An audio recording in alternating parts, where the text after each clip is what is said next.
con ustedes, porque ¿cuál es la competencia que se quiere en este tema, Misael? Lo que se quiere es que tengamos el conocimiento concreto de la historia que han recibido los indígenas en nuestro país. Y dos, conocimiento concreto de cuánta es su presencia en la actualidad, ¿no? Y por conclusión, ¿no?, lo importante que es integrarlos, porque la historia nos va a indicar que ellos han pasado momentos en su historia de discriminación y todavía no los reconocemos como grupos que son peruanos. Así que eso es lo que viene a continuación, un poquito de datos, ¿ok? Vamos a empezar a leer. Leo. Por favor, lee lento y claro. Los pueblos indígenas son casi inexistentes. En el escenario electoral hasta que hace pocas décadas. De hecho, se estima que durante la primera mitad del siglo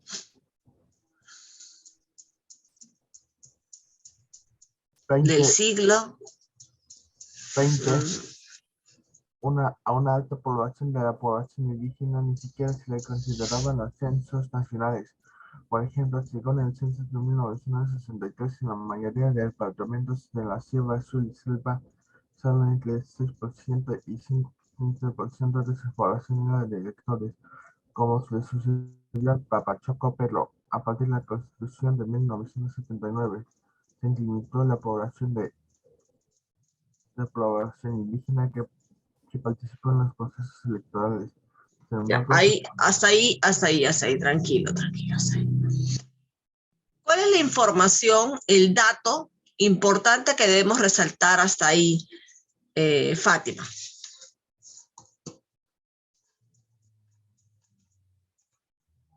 Los ¿Qué dato pueblos resaltamos? indígenas eran casi inexistentes en el escenario electoral.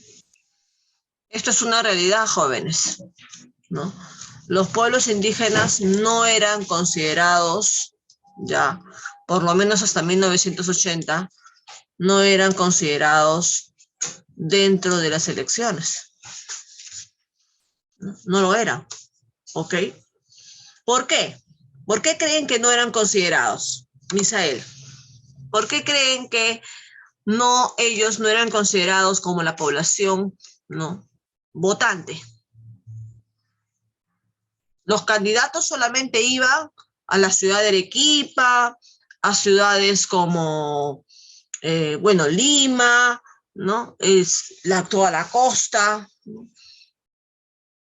¿Por qué no adentraban y consideraban de que ellos también eran votantes? ¿Por qué no consideraban su voto? ¿Alguna idea?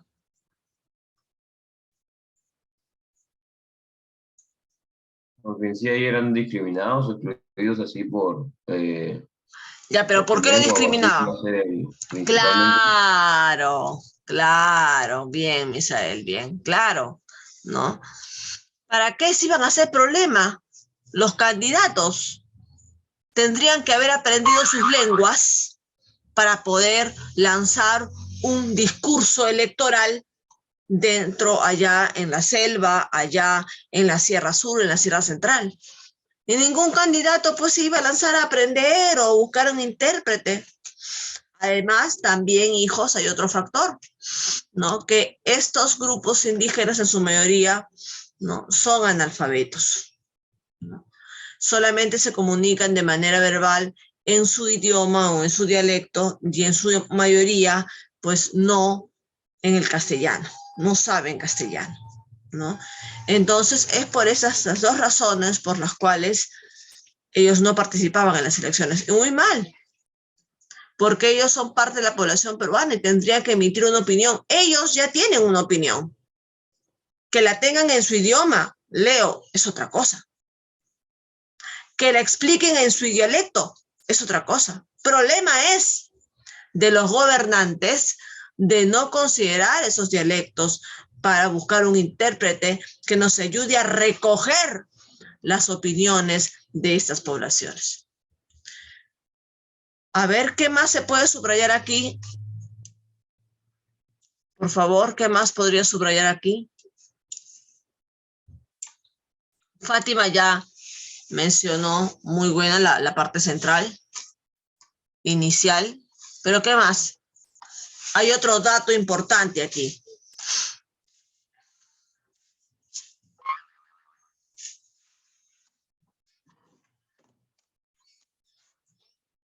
Otro dato que habla sobre la realidad de estos pueblos indígenas.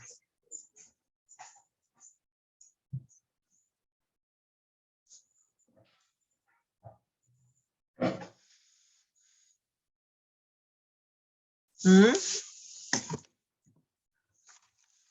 A ver, Yeriel. ¿Cómo, hijo? La población indígena ni siquiera se le consideraba en los censos nacionales. Claro, hijos. Este es otro dato importante. No se les consideraba en los censos nacionales. ¿Ok? Y te dan un ejemplo, ¿no? Y ustedes pueden buscar en la base de datos del INEI. En 1963, en la mayoría de departamentos de la Sierra Azul y la Selva, solo entre el 6 y el 15% de su población eran electores. El 6% nada más. ¿Ok? Y acá ponen un ejemplo, ¿no? ¿Y cuándo cambia la cosa, Andrea?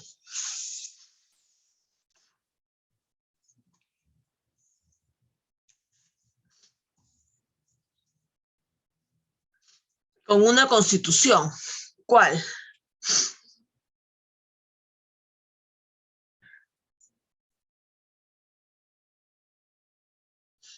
Ahí está, líneas abajo. Desde la Constitución actual, veamos. Según la Constitución actual, el Estado peruano reconoce la pluralidad étnica y cultural de la nación. Constitución de 1993, artículo 2, inciso 19. La ley 27734 del año 2002 promueve la representación de las comunidades indígenas.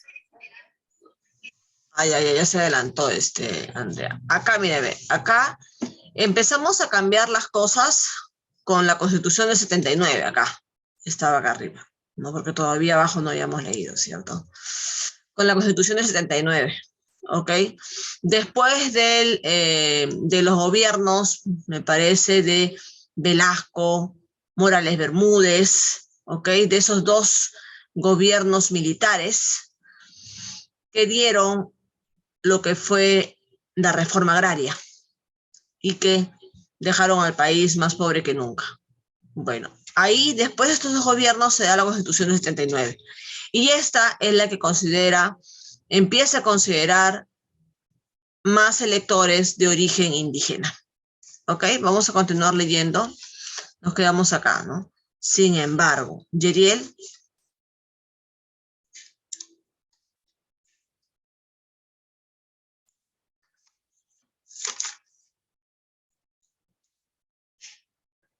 Acá estamos.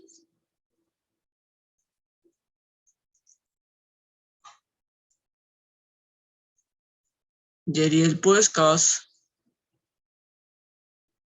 Están durmiendo, creo ustedes. Todavía no es total. Para el 2007, según datos del Registro Nacional de Identificación de Estado Civil, RENIE, un 15% de la población indígena mayor de 18 años aún no tenía DNI, con lo cual no podía votar ni ser elegida. Según la Constitución actual, el Estado peruano reconoce la pluralidad étnica y cultural de la nación. Constitución de 1993, artículo 2, inciso 19. La ley 27.734 del año 2002 promueve la representación de las comunidades indígenas. En las instancias del gobierno local y regional, esta ley se estableció. Un ratito. Claro, ojo, con la Constitución del 79 se incrementó la participación electoral indígena. Hasta ahí estamos claros, ¿ya?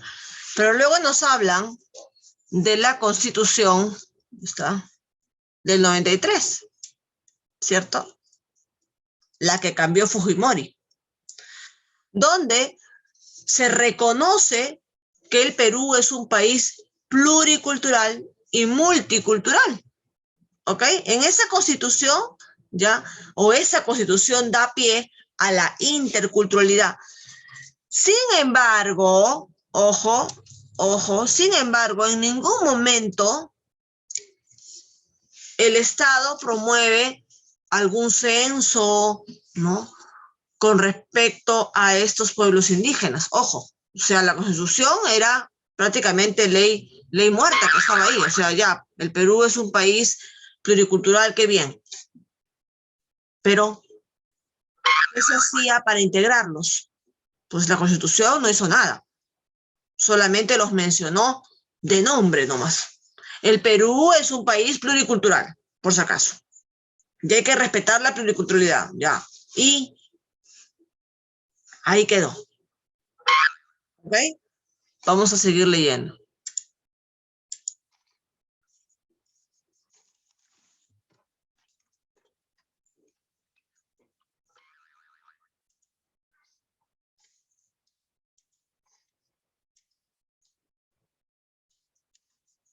Diego, la ley 27734 del año 2002 promueve la representación de las comunidades indígenas en las instancias del gobierno local y regional. Sigue Diego.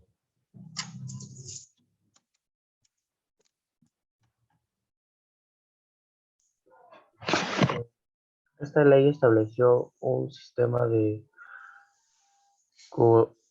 cuotas por el cual en los lugares donde existan población indígena, las listas electorales a nivel regional y local deben tener al menos un 50% de representantes de comunidades nativas y pueblos originarios.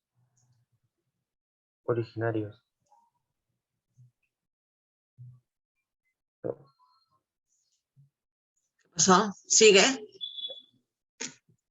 Esta ley ha permitido que se incremente lentamente la presencia indígena en las elecciones regionales y locales, como es el caso del proceso electrónico de 2018 en Pasisea.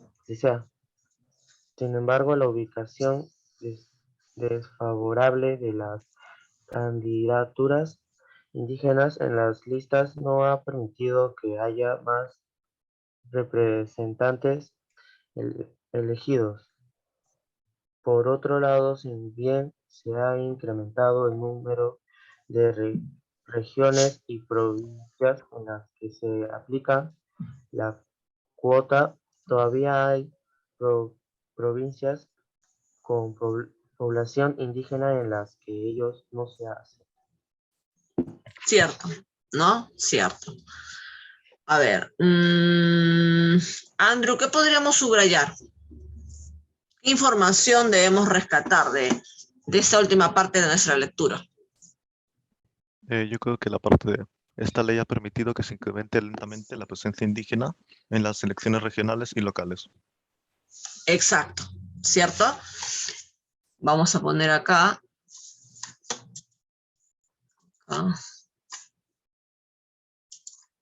Esta ley ha permitido que se incremente lentamente la presencia indígena en las elecciones regionales y locales.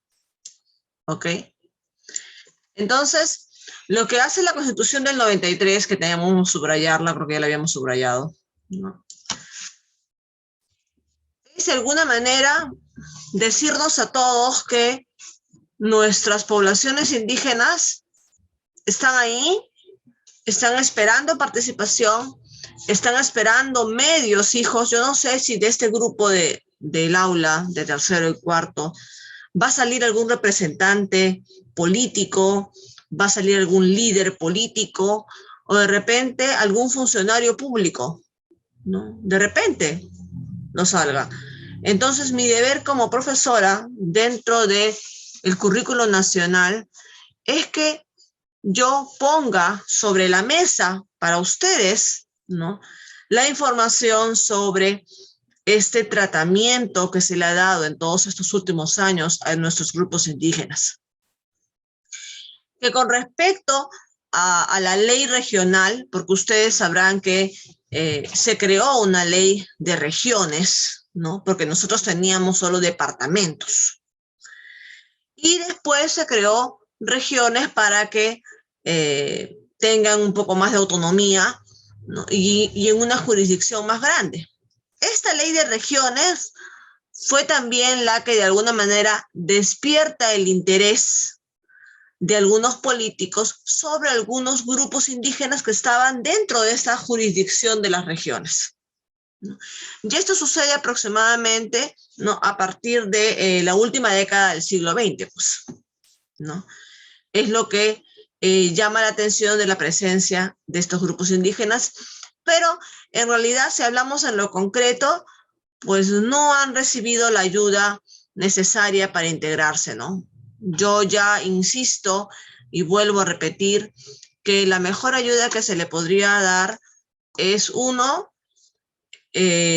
ingresar con campañas de alfabetización.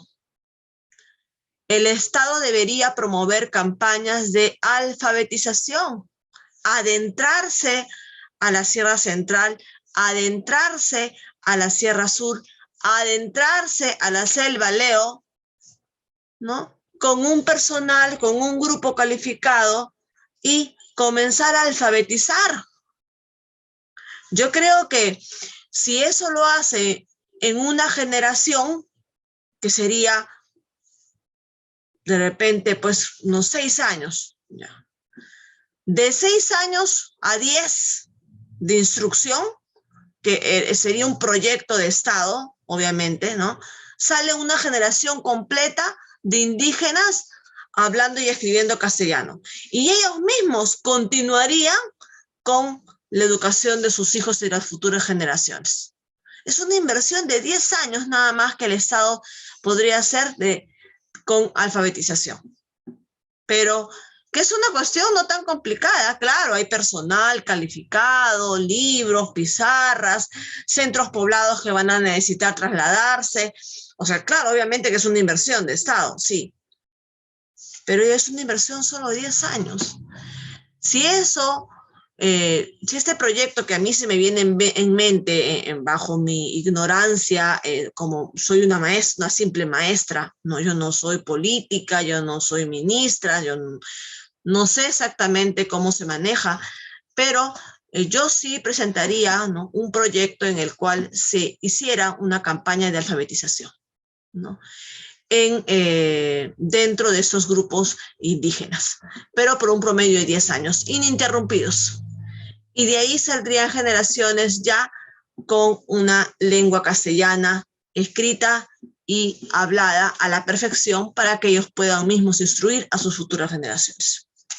Y esto nos traería muchos avances, ¿no?, para estos pueblos indígenas. Yo estoy segura que sí, pero bueno, si algún día ustedes llegan a ser algún político, ministro, por favor, algún congresista, alguien que pueda aportar más que yo, planteen este proyecto, que no sé si algún funcionario ya lo ha planteado o si ya existe y está solamente en papel, no lo sé, es una cosa que a mí se me viene a la mente, ¿no?, en cuestión de ayudar a la integración de estos ciudadanos indígenas y que no sea, ¿no?, la frase soy un ciudadano indígena, pues soy un ciudadano discriminado, ¿no?, porque pareciera que esa frase se interpreta de esa manera, ¿no? Cuando uno dice soy un ciudadano indígena, soy un olvidado, soy un aislado, soy un discriminado. O sea, eso debe de cambiar.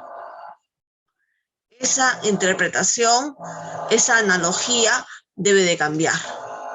Y la única manera de cambiar es que desde el Estado, desde los gobiernos de turno, ¿no?, se apliquen pues algunas medidas para motivar el desarrollo de estos grupos. ¿Ok? Bueno, hijos, La tarea ustedes la hicieron la semana pasada, ¿se acuerdan? No, yo les dije vamos a avanzar con la tarea. Y la tarea era que ustedes investigaran 7 organizaciones indígenas que han logrado reconocimiento en diversas instancias del Estado. Porque mire, el Estado no va a ellos, ellos han ido al Estado.